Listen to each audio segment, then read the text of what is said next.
নমস্কার। আজকে আমাদের আলোচনাটি অত্যন্ত গুরুত্বপূর্ণ। অবশ্যই মন দিয়ে শুনবেন কথাগুলোকে। গ্রহ নিচস্থ হলে কেমন ফল দেয়? এই বিষয়টাকে নিয়ে আলোচনা করব। দেখুন, গ্রহ নিচস্থ হলে কেমন ফল দেয়, এই ব্যাপারটা নিয়ে কনফিউশন রয়েছে। তো বিষয় হচ্ছে যে আমরা যখন জ্যোতিষ শিখছি এবং ধীরে ধীরে করে আমরা এগিয়ে চলছি, তখন আমাদের প্রত্যেকটি বিষয় জানতে হবে এবং শুধু জানলে হবে না, ব্যাপারটাকে বুঝতেও হবে। দেখুন, একটি গ্রহ সম্পর্কীয় বিভিন্ন কথা আমি তো বলি। তো এবারে আপনাদেরকেও চেষ্টা করতে হবে সেই গ্রহটা সম্পর্কে আমি যে বলছি, যে কথাগুলো বলছি সেই কথাগুলোকে মাথায় রেখে নিজেরাও আরো দু চারটি কথাকে তৈরি করবেন। তাহলে ব্যাপারটা আরো সুন্দর হবে। হতে পারে যে আপনি হয়তো ভুল হচ্ছে, কিন্তু তবুও তৈরি করার চেষ্টা করবেন। যতটুকু আমি দেখেছি, আমার অভিজ্ঞতা অনুসারে আমি অনুষ্ঠানগুলো বেশিরভাগটাই করি। দেখুন, গ্রহ নিচস্থ হয়ে গেলে কেমন ফল দেয়, তাহলে পরে আমরা প্রথমে একটা ব্যাপার আহ, খেয়াল রাখতে হবে যে গ্রহ নিচস্থ হয়ে গেছে কিন্তু একটি ভালো জায়গায় বসে রয়েছে গ্রহটি, তাহলে গ্রহটির ফল কেমন হয়ে যাবে। তো এছাড়াও সাধারণভাবে নিচস্থ গ্রহরা কিরকম ফল দেয় এটা যদি ভালো করে বুঝে নেওয়া যায়, তাহলে আমরা হয়তো অনেকগুলো ভাবের মধ্যেই মিলিয়ে নিতে পারবো, বা সবকটি ভাবের মধ্যেই কোনো না কোনো ভাবে যদি কোনো নিচস্থ গ্রহ বসে থাকে, আমরা ব্যাপারটাকে মেলাতে পারবো যদি আমরা নিচস্থ গ্রহের ফলটাকে বুঝে চাই। বিষয় হচ্ছে যে আমরা হয়তো নিশ্চয় জানি যে রবি তুলা রাশির মধ্যে নিচস্থ হয়, তুলা। চন্দ্র বৃষ রাশির মধ্যে নিচস্থ হয়, মঙ্গল কর্কটের মধ্যে নিচস্থ হয়, কর্কট। বুধ হচ্ছে মীন রাশির মধ্যে নিচস্থ হয়ে যায়, বৃহস্পতি মকরে নিচস্থ হয়, শুক্র কন্যায় নিচস্থ হয় এবং শনি মেষের মধ্যে নিচস্থ হয়। এবার এই ব্যাপারটা আমরা হয়তো জানি, মনে করা যাক। এবারে একটি উদাহরণ দিয়ে দিয়ে ব্যাপারটাকে বুঝিয়ে দিচ্ছি। উদাহরণ আমাদের লাগবে। প্রথমে আমরা গ্রহ নিচস্থ হলে কেমন ফল দেয় এইটা বলে দিই আগে। এটা করে নিলাম, ঠিক আছে। দেখুন, গ্রহ নিচস্থ হয়ে গেলে কি হবে, গ্রহের কারকত্ব থাকবে কিন্তু গ্রহের কারকত্বের সঠিক ব্যবহার থাকবে না। উদাহরণ দিই, তাহলে আপনারা হয়তো বুঝতে পারবেন। ধরুন ধরুন কারোর মকর লগ্ন, ঠিক আছে, মকর লগ্ন, এবং লগ্নের মধ্যে বৃহস্পতি বসে রয়েছে। তাহলে গ্রহের কারকত্ব থাকবে, বৃহস্পতি এখানে নিচস্থ নিচস্থ হয়ে গেছে।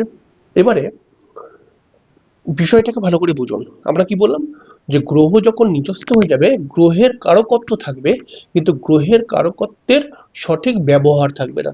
তাহলে লগ্ন মানে হচ্ছে জাতক নিজে। আমরা একটা একটা করে পয়েন্ট বলছি, দেখুন। জাতক নিজে, বৃহস্পতির কারকত্ব, বৃহস্পতি জ্ঞান, সুপরামর্শ এবং নৈতিকতার কারক গ্রহ। বৃহস্পতি সবাইকে নিয়ে মিলেমিশে চলার একটি কারক গ্রহ। বৃহস্পতি মানুষকে সু উপদেশ দেওয়ার কারক গ্রহ। বৃহস্পতি আরো শিক্ষা অর্জন করার কারক গ্রহ। বৃহস্পতি আরো নতুন নতুন জিনিসকে জানার কারক গ্রহ। এবং সেই জিনিসটা যদি এডুকেশন সংক্রান্ত হয় বা আধ্যাত্মিক রিলেটেড কিছু হয়, তাহলে সেটা তো অবশ্যই খুব ভালো, কারণ বৃহস্পতি এই ধরনের বিষয়গুলোকে ইন্ডিকেশন দেয়। এবারে ধরুন এই জাতকের লগ্নের মধ্যে বৃহস্পতি আছে বলে এই জাতক কিন্তু আধ্যাত্মিক হবে, এই জাতকের মধ্যে কিন্তু আধ্যাত্মিক বিষয় আরো কিছু জানার চেষ্টা হবে, এই জাতক কিন্তু আরো পড়াশোনা করে নতুন নতুন জ্ঞান আহরণ করার চেষ্টা করবে, কিছু বিষয়কে শেখার চেষ্টা করবে এবং শিক্ষামূলক বিষয়, ঠিক আছে, একটু চেষ্টা করবে যে আমি ব্যাপারটাকে বোঝার চেষ্টা করি। এবং এই জাতকের মধ্যে কিন্তু খুব মানে লগ্নে বৃহস্পতি আছে বলে, যে বৃহস্পতি কিন্তু একটা শালীনতা বোধের কারক গ্রহ। তাই এই জাতক কিন্তু যতটা পারবে, যেমনই ঘরে জন্মগ্রহণ করুক, নিজেকে খুব মানে সুন্দর করে আর কি ব্যবহার দেখাবে। কিন্তু গ্রহ নিচস্থ হয়ে গেছে, কি বললাম, এই কারকত্বগুলো সব চলে আসবে তার মধ্যে, কিন্তু কারকত্বগুলোর সঠিক ব্যবহার আসবে না। অর্থাৎ সঠিক জায়গায় কোন জায়গায় এই কারকত্বগুলোকে ব্যবহার করতে হবে জাতক কিন্তু বলতে পারবে না, যেহেতু গ্রহটা নিচস্থ। তাহলে এবার কেমন হয়ে যাবে, তাহলে আমি বললাম কি এর মধ্যে জ্ঞান ঢুকবে, এ আরো অনেক জ্ঞান অর্জন করার চেষ্টা করবে, এর মধ্যে একটা শালীনতা বোধ থাকবে, এর মধ্যে কিন্তু একটা সুন্দরভাবে একটা একটা সুপরামর্শ দেবার একটা মানসিকতা, মানুষকে সুপরামর্শ দিয়ে হেল্প করার মানসিকতা থাকবে, কিন্তু সেই কারকত্বগুলো যে কোথায় ব্যবহার করতে হবে এই মানুষটা জানে না, যেহেতু বৃহস্পতি নিচস্থ। তাহলে এ কি করবে? ভুলভাল লোককে পরামর্শ দিতে শুরু করবে। এ জ্ঞান অর্জন করবে পড়াশোনা করে, কিন্তু সেই জ্ঞানটা ব্যবহার করতে পারবে না। অর্থাৎ অর্থাৎ জ্ঞান আছে তার মধ্যে, কিন্তু জ্ঞানটা কিভাবে ব্যবহার করতে হয় বা কোথায় ব্যবহার করলে জ্ঞানটি সঠিক লাভ পাওয়া যাবে এই ব্যাপারটাই জানবে না, এরকম ফল দিয়ে দেবে। এবার দেখুন, ধরুন কারোর মেষ লগ্ন, তার চতুর্থ ঘরে মঙ্গল রয়েছে, ফোর্থ হাউসের মধ্যে মঙ্গল এখানে নিচস্থ হয়ে যায়। তাহলে চতুর্থ ঘরের মধ্যে মঙ্গল, তাহলে এই লগ্ন, জাতকের লগ্ন, লগ্নের চতুর্থ ঘরে মঙ্গল বসে রয়েছে। তাহলে আমরা বলতে পারি যে জাতকের মন বা জাতকের মনের মধ্যে বেশ অনেকটা সাহস রয়েছে, জাতক অনেকটা প্রতিবাদী মেন্টালিটির, জাতক অবশ্যই মানে ঠিক সময়, যেহেতু চতুর্থে মঙ্গল রয়েছে, ঠিক সময় লড়াই করতে পারবে। জাতক কিন্তু লড়াকু মেন্টালিটির হবে। জাতকের পারিবারিক মাঝে মধ্যে জাতক নিজের পরিবারের সঙ্গে একটু বন্ডিং প্রবলেম তৈরি করে পরিবারের লোকজনদের সাথে, এরকম বিভিন্ন কথা বলতে পারি। এবারে এই মঙ্গলটা নিচস্থ হয়ে গেছে, তাহলে কি হবে?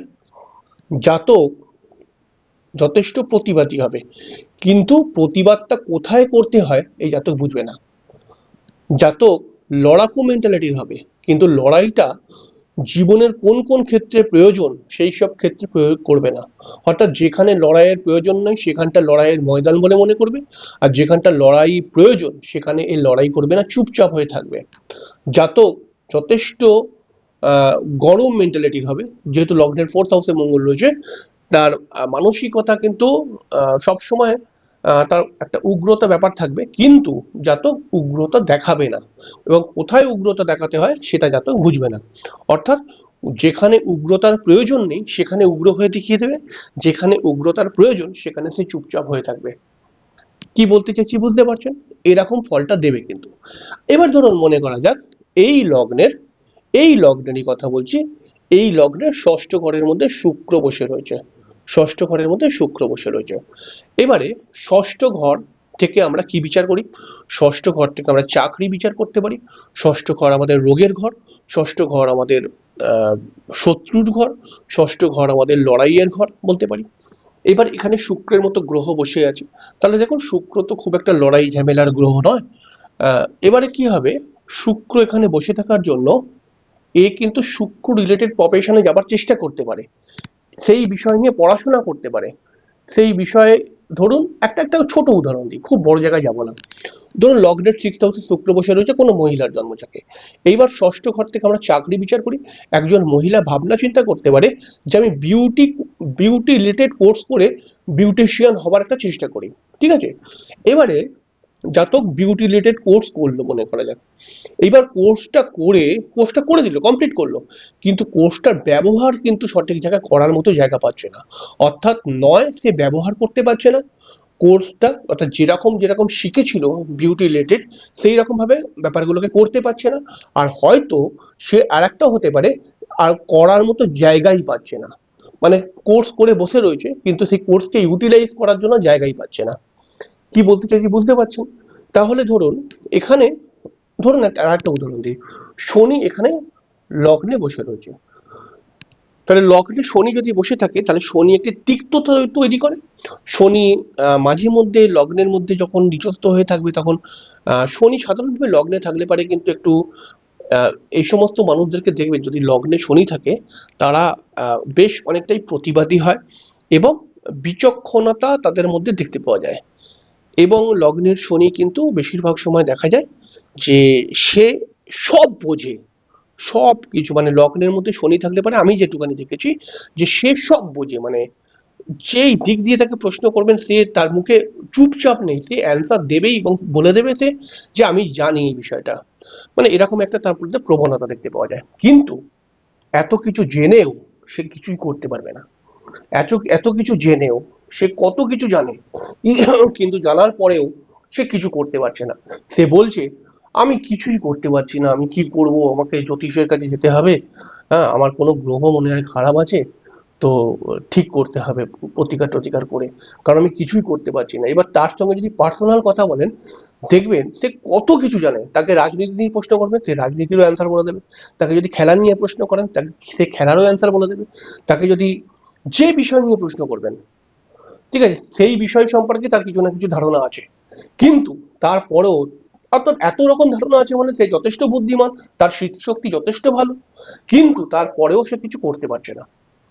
এই ব্যাপারটা কিন্তু নিচস্থ গ্রহ করবে। অর্থাৎ আমাদের মূল কথা কি, নিচস্থ গ্রহ যদি নিচস্থ হয়ে যায়, তাহলে গ্রহের কারকত্ব সেই জায়গাটার মধ্যে দেখতে পাওয়া যাবে, কিন্তু সেই কারকত্বের সঠিক ইউটিলাইজ জাতক করতে পারবে না। তো আশা করছি হয়তো বুঝতে পেরেছেন। যদি বুঝতে না পারেন অবশ্যই কমেন্ট বক্সে লিখবেন, আরো পুঙ্খানুপুঙ্খভাবে ব্যাপারটাকে আমি বোঝাবো পরে আর একটি ভিডিওর মধ্যে, এবং সেখানে প্রত্যেকটি গ্রহ নিচস্থ নিয়ে ফল, নিচস্থের ফল কি হবে সেই বিষয় নিয়ে আলোচনা করব। নমস্কার।